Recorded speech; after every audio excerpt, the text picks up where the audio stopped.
Hello student, welcome. तर बघा, आजच्या लेक्चरमध्ये आपण जे काही सिंथेटिक रबर्स आहेत, सिंथेटिक रबर्स आणि त्याच्यानंतर बायोडिग्रेडेबल पॉलिमर्स जे दोन आहेत दिलेले आपल्याला, तेवढा पार्ट फक्त आपला बाकी आहे. बाकीचा सर्व पार्ट झालेला आहे. तुम्हाला मी व्हाईट बोर्डवर जे व्हिडिओ सुद्धा सप्लाय केलेले आहेत, ती प्लेलिस्ट पुन्हा एकदा तुम्हाला मी देईल. ते तिघी व्हिडिओ तुम्ही बघाल बोर्डवरती, ज्याच्यामध्ये टीचिंग केलेली येते. आणि इथं आपण पीपीटी वाईज घेतलेलंच आहे. तर दोघी व्हिडिओ बघा, व्यवस्थित समजून घ्या. छोटंसं चॅप्टर आहे आणि याचा एकही मार्क आपला जाता कामा नये, मग तो एमसीक्यू फॉर्मॅटमध्ये असो किंवा थेरी पेपरमध्ये असो. ठीक आहे. आणि जर काय तरी काही अडचण येत असेल तर तुम्ही मला एनी टाइम विचारू शकता. तर बघा, सिंथेटिक रबर्स मध्ये आपल्याला दोन रबर विशेष करून दिलेत. नॅचरल रबर तर आपण ऑलरेडी बघितलं आहे, नेचर पासून भेटतो आपल्याला. लॅटेक्सच्या फॉर्म मध्ये असतो, विस्कस लिक्विड असतं ते. त्याच्यावरती मग व्हल्कनायझेशन करून त्याच्या प्रॉपर्टीज इम्प्रूव्ह केल्या जातात. ते होतं सेमी सिंथेटिक रबर. नेचर पासून भेटतं, वेगवेगळे सिंथेसिस करून त्याच्या प्रॉपर्टीज इम्प्रूव्ह केल्या जातात. आता जे आपण दोन रबर बघणार आहोत ते पूर्णपणे सिंथेटिक आहेत, म्हणजे लॅबोरेटरीमध्ये किंवा इंडस्ट्रीजमध्ये ते तयार केले जातात. ओके. तर त्याच्यातला फर्स्ट टाइप जो आहे रबरचा तो आहे बुनायस रबर. तर बघा, it is a elastomer which is a copolymer of styrene and butadiene. Styrene आणि ब्युटॅडाईनचा को पॉलिमर आहे हा, म्हणजे दोन वेगवेगळे मोनोमर एकत्र येऊन हा रबरचा प्रकार बनवला जातो, बुनायस. ओके. मग कुठले कुठले दोन मोनोमर सांगितले त्याचे? 1,3 ब्युटॅडाईन असतो एक, त्याला नुसतं ब्युटॅडाईन म्हटलं या ठिकाणी, ब्युटॅडाईन. आणि दुसरा काय सांगितलं एक तुम्हाला? स्टायरीन. ठीक आहे. स्टायरीन म्हणजे फिनिल रिंगला जेव्हा तुम्ही इथिन सबस्टिट्यूट करता, CH डबल बॉन्ड CH2, त्याला म्हटलं जातं स्टायरीन. ओके. आणि हा 1,3 ब्युटॅडाईन तर तुम्हाला माहिती आहे, डबल बॉन्ड दोन वेळा आहे, फर्स्ट पोझिशनला आणि थर्ड पोझिशनला. ओके. 1,3 ब्युटॅडाईन आणि स्टायरीन या दोघं मोनोमरला एकत्र येऊन ऍडिशन पॉलिमरायझेशन करून हा बुनायस तयार केला जातो. ठीक आहे. तर बघा, याचं जे एक्सप्लेनेशन आहे ते तुम्हाला इझिली कळेल. It is a styrene butadiene rubber. The copolymer is usually obtain from 75 parts of butadiene. 75% butadiene वापरलेला असतो 1,3 ब्युटाडाईन, आणि 25% फक्त स्टायरीन असतो. Okay. C6H5CH double bond CH2. याच्यामध्ये रिॲक्शन दिलेली आहे बघा पुढे. निओप्रिन आलं, एक मिनिट, सॉरी. ही रिॲक्शन बघा तुम्ही व्यवस्थित. काय केलं याच्यामध्ये? तर हे जे डबल बॉन्ड शिफ्टिंग होईल, ही कशी होईल ऍडिशन होताना ते सांगतो मी तुम्हाला समजून.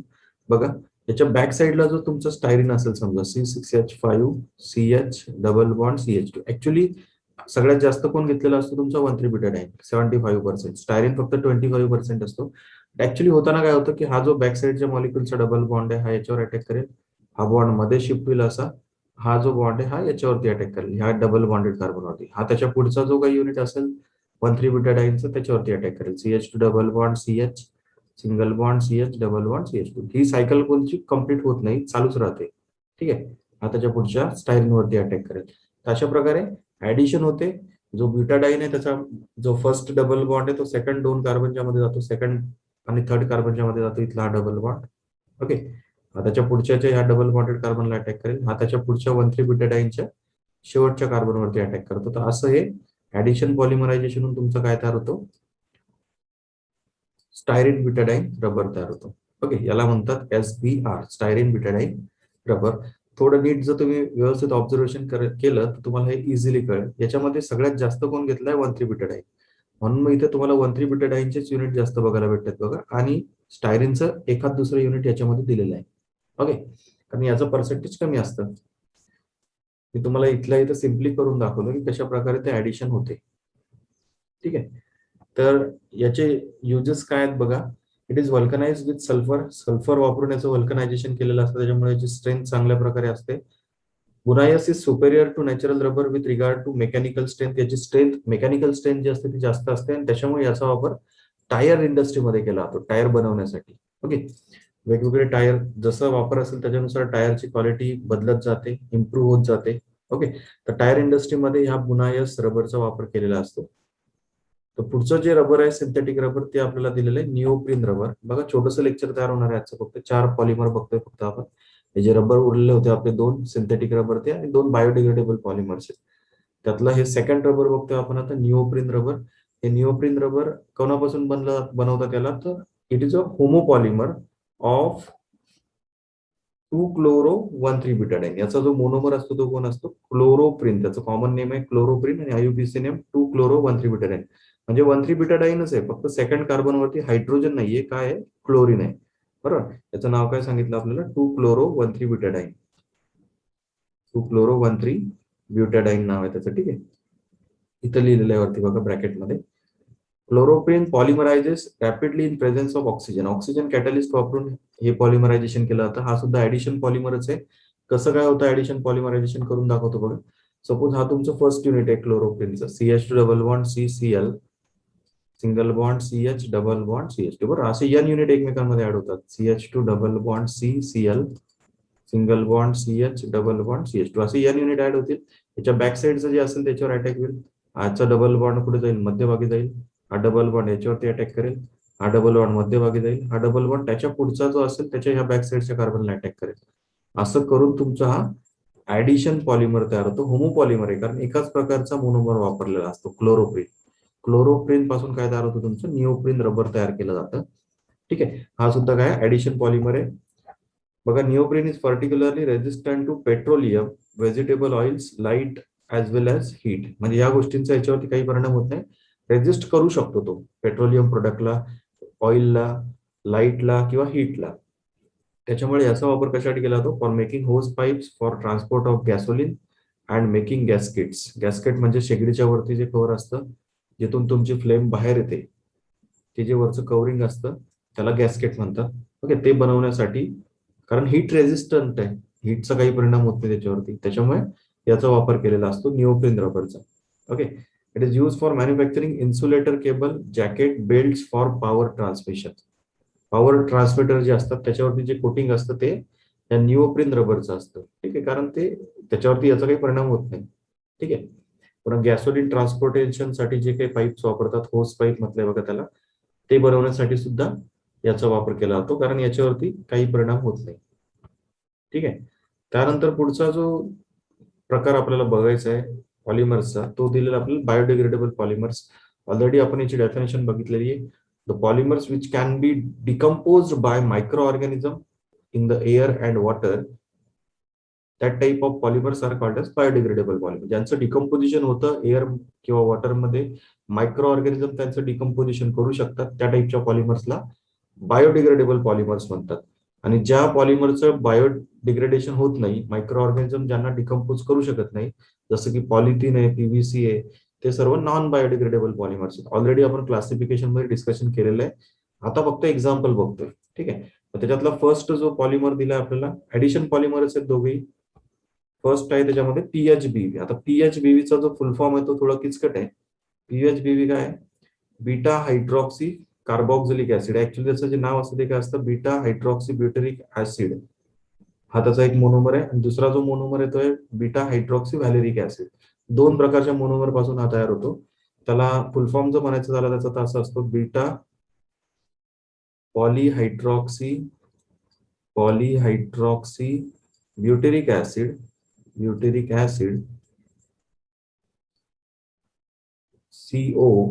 CO म्हणजे कोपॉलिमर आहे बघा दोघांचा. कोपॉलिमर डिनोट करायसाठी CO लिहितात मध्ये बघा, इथे दिलंय बीटा हायड्रॉक्सी ब्युटेरेट बीटा हायड्रॉक्सी व्हॅलेरेट. म्हणजे ब्युटेरिक ऍसिड आणि व्हॅलेरिक ऍसिड या दोघांपासून बनतो तो बीटा हायड्रॉक्सी व्हॅलेरिक ऍसिड. ठीक आहे. तुम्ही अजून कार्बॉक्झिलिक ऍसिड शिकलेले नाहीत, त्याच्यामुळे त्यांचे कॉमन नेम, IUPAC नेम तुम्ही ऐकलेले नाहीये. जो ब्युटॅनोइक ऍसिड असतो त्याला ब्युटेरिक ऍसिड म्हणतात. बटर त्याचा सोर्स आहे. ब्युटेरिक ऍसिड कॉमन नेम आहे त्याचा. IUPAC मध्ये ब्युटॅनोइक ऍसिड म्हणतात. आणि जो पेंटॅनोइक ऍसिड असतो त्याला व्हॅलेरिक ऍसिड नाव आहे. ओके. व्हॅलेरियम नावाच्या प्लांट पासून तो बनतो. हिस्टॉरिकल नेम्स आहेत त्यांचे, कॉमन नेम जे आहेत ते, त्याच्यावरूनच मग त्यांचे पुढचे नावं काय केले, डिराईव्ह केलेले आहेत. ओके. पेंटॅनोइक ऍसिडला व्हॅलेरिक ऍसिड म्हणतात, कॉमन नेम, स्पेशल नेम. आणि ब्युटॅनोइक ऍसिडला ब्युटेरिक ऍसिड म्हणतात. ओके. हे जे हा जो पॉलिमर तयार होतो तुमचा PHBV, पॉलीहायड्रॉक्सी ब्युटेरेट पॉलीहायड्रॉक्सी व्हॅलिरेट, हा मायक्रो ऑर्गॅनिझम पासून डिकम्पोज होऊ शकतो, म्हणून त्याला बायोडिग्रेडेबल पॉलिमर आपण म्हणतो. ठीक आहे. त्याचे मोनोमर कुठले दिलेले आहेत आपल्याला? बीटा हायड्रॉक्सी ब्युटेरिक ऍसिड म्हणजेच बीटा हायड्रॉक्सी ब्युटानोइक ऍसिड, किंवा 2 हायड्रॉक्सी, IUPAC नेम काय त्याचं, 2 हायड्रॉक्सी ब्युटानोइक ऍसिड. बरं, ब्युटॅनिक ऍसिड तर माहिती आहे तुम्हाला, किती कार्बन, 1 2 3 4 कार्बन, आणि त्याच्या बीटा पोझिशनला काय तुमचा हा कार्बोक्सिल कार्बनच्या बाजूचा कार्बन अल्फा, त्याच्या बाजूचा बीटा कार्बन. आता ह्या सर्व गोष्टी तुम्ही अजून शिकलेल्या नाहीयेत, कारण तुम्ही अजून कार्बोनिल कंपाऊंडच शिकलेले नाहीयेत, बरोबर. तरी पण मी समजायचा प्रयत्न करतो. जो कार्बोनिल ग्रुप असतो त्या कार्बोनिल ग्रुपच्या बाजूचा कार्बन अल्फा, त्याच्यानंतरचा बीटा, ओके, त्याच्यानंतर गॅमा डेल्टा असं असतं, ठीक आहे. त्या बीटा कार्बनला OH ग्रुप जोडलाय बघा, म्हणून त्याचं कॉमन नेम काय दिलं, बीटा हायड्रॉक्सी ब्युटेरिक ऍसिड. आणि हा जो आहे हा बीटा हायड्रॉक्सी व्हॅलेरिक ऍसिड आहे. याच्यात किती कार्बन असतात, 5. व्हॅलेरिक ऍसिड म्हणजे पेंटानोइक ऍसिड, 1 2 3 4 5. आणि याच्यामध्ये सुद्धा बीटा कार्बन जो आहे म्हणजे सेकंड कार्बन जो आहे कार्बोक्सिल ग्रुपच्या बाजूच 2 नंबरचा कार्बन, त्याच्यावरती OH ग्रुप आहे, म्हणून हा बीटा हायड्रॉक्सी व्हॅलेरिक ऍसिड, बरोबर. यांचं जर कंडेन्सेशन केलं स्टुडंट, कंडेन्सेशन पॉलिमर आहे. मागे आता रबर जे बघितलं ते ऍडिशन पॉलिमर्स होते, बरं, ऍड झाले एकमेकांमध्ये डबल बॉन्ड असल्यामुळे. आता याच्यामध्ये काय बघा, हे दोघं एकमेकांची कंडेन्स होतात. याचा जो कार्बोक्सिल ग्रुपचा OH ग्रुप आहे तो याच्या ह्या H ला बाहेर काढतो, असे -H2O मॉलिक्यूल बाहेर पडतात, कारण याचे N मॉलिक्यूल घेतले, याचे N मॉलिक्यूल घेतले. व्हॅलेरिक ऍसिडचे beta hydroxy valeric acid, beta hydroxy butyric ऍसिडचे N मॉलिक्यूल घेतले ते एकमेकांसोबत कंडेन्स होतील, NH2 मॉलिक्यूल बाहेर निघून जातील, -NH2 म्हटलं ना, ते कंडेन्स होऊन काय होईल बघा. आता याचा जो OH आहे तो याच्या पुढच्याचा जो H असेल, हा शेवटचा H त्याच्यासोबत निघून जाईल. याचा जो H आहे तो याच्या अलीकडे येणारा जो कार्बोक्सिल ग्रुपचा OH ग्रुप असेल त्याच्यासोबत निघून जाईल, बरोबर. असं कंडेन्सेशन करायचं आणि एक्झॅक्टली बघा कसं झालंय दिसेल तुम्हाला क्लिअर. आता करून दाखवतो बघा. इथला समजा हा H निघून गेला, बरोबर, आणि इथला हा OH निघून गेला. बाकी जोडून टाका सगळं. इथला याचा H काढा आणि इथला याचा OH काढा. बाकी सगळं ऍज इट इज लिहा सरळ सरळ, बरोबर. बघा इथे हा O उरला, O, CH CH3 CH CH3 CH2 CH2 C double bond O C double bond O, बरोबर. आता इथे काय उरला, O आला. परत काय, आता इथे ब्रांचिंग मध्ये तुमचे 2 कार्बन आहेत बघा, CH CH2 CH3 ethyl group आहे. पुढे CH2 C double bond O, CH2 C double bond O, समजतंय. स्क्वेअर ब्रॅकेट टाकायचं, N टाइम लिहायचं, ओके. स्क्वेअर ब्रॅकेट मोठं पाहिजे होतं थोडं, पुस्तकातलं असल्यामुळे छोटं दिसतंय थोडं. तर याच्यामध्येही तुम्हाला जर काही कळत नसेल तर व्हाईट बोर्ड वरती लेक्चर आहे, त्याच्यामध्ये तुम्ही अजून चांगल्या प्रकारे समजवलेलं आहे ते बघू शकता. पॉलीहायड्रॉक्सी ब्युटेरेट, पॉलीहायड्रॉक्सी व्हॅलिरेट असं नाव आहे त्याचं. बीटा पॉलीहायड्रॉक्सी ब्युटेरेट, को म्हणजे को पॉलिमर आहे दोघांचं, म्हणून CO लिहिलंय मध्ये डॅश देऊन. पुढे पुन्हा बीटा हायड्रॉक्सी व्हॅलिरेट असं नाव आहे त्याचं. बघा शेवटचा जो अजून एक आपल्याला बायोडिग्रेडेबल पॉलिमर दिलाय तो दिलाय nylon two nylon 6. Nylon two nylon 6 चे 2 मोनोमर असतात. ग्लायसिन असतोय, ग्लायसिन म्हणजेच बघा याच्यामध्ये एकच कार्बन आहे सेंटरला, एका बाजूला कार्बोक्सिल ग्रुप आहे, एका बाजूला अमिनो ग्रुप आहे, आणि मध्ये फक्त एकच कार्बन आहे CH2 ग्रुप, बरोबर. अमिनो कॅप्रोइक ऍसिड असतो, त्याच्यामध्ये मध्ये 5 कार्बन आहेत, इकडे कार्बोक्सिल ग्रुप आहे, इकडे NH2 ग्रुप आहे. याचं कंडेन्सेशन होताना काय होईल स्टुडंट लक्षात घ्या. याच्यात कंडेन्सेशन करताना काय करायचं, इथला एक H काढायचा, इथला OH काढायचा, बरोबर. तसं सेम इकडचाही OH निघेल, पुढच्याचा जो NH2 असेल, अल्टरनेट असतात ना ते, इथला H निघेल, याच्या बॅक साईडला इथला एक हायड्रोजन निघेल, त्याच्या बॅक साईडला जो कार्बोक्सिल ग्रुप असेल त्याचा OH निघेल, बरोबर. बघा आता इथला H निघाला एक म्हणजे NH, मागच्याचा OH घेईल ना तो, असे NH2 मॉलिक्यूल बाहेर पडतात इथे सुद्धा, -NH2, बरोबर. बाकी ऍज इट इज NH नंतर CH2 नंतर C डबल बॉन्ड O, नंतर याचा NH2 मधला एक H काढला आपण याच्यासोबत, NH CH2 5 times, CH2 5 times, C double bond O, C double bond O, N times, okay. तर हा आहे तुमचा नायलॉन टू नायलॉन 6. तर असे टोटल 4 पॉलिमर फक्त आजच्या लेक्चरमध्ये आपले बाकी होते. 2 बायोडिग्रेडेबल होते आणि 2 सिंथेटिक रबर्स होते. सिंथेटिक रबर मध्ये आपण बघितलं गुनायस, निओप्रिन रबर, आणि बायोडिग्रेडेबल मध्ये 2 पॉलिमर बघितले, PHBV आणि नायलॉन टू नायलॉन 6, ओके. तुम्ही जे व्हिडिओ लेक्चर्स आहेत दुसरे व्हाईट बोर्डवरचे तेही बघा. हे चॅप्टर आपलं संपलेलं आहे. याच्यावरची आपण MCQ टेस्ट पुढचं चॅप्टर ज्यावेळेस आपलं सुरू होईल त्यावेळेस मला रिमाइंड करून द्या, त्यावेळेस आपण गुगल फॉर्म टेस्ट याच्यावरची घेऊ. तुम्ही NCERT मधले जे काही क्वेश्चन्स असतील होमवर्क म्हणून ते सॉल्व्ह करा. तुमचं काही कळलेलं नसेल तुम्हाला तुम्ही एनी टाइम विचारू शकता, ओके. तर पुढच्या चॅप्टरला आपण भेटू आता अल्कोहोल फिनॉल इथर्सला. ज्यावेळेस पुढचा राऊंड येईल माझा त्यावेळेस अल्कोहोल फिनॉल इथरला सुरुवात करू. हे आपलं पॉलिमर चॅप्टर इथे संपतंय. आपण याच्यावरची MCQ टेस्ट जी असेल गुगल फॉर्म टेस्ट ते नेक्स्ट राऊंडला ज्यावेळेस आपलं पुढचं चॅप्टर होईल त्याच्यानंतर घेऊ. तर तुम्ही तरी अभ्यास करा. मागचा हॅलोजन डेरिव्हेटिव्ह म्हणजे hello alkane hello Areen chapter मध्ये काही अडचणी असतील त्याही विचारून घ्याल. ओके, तर आपण आता थांबू.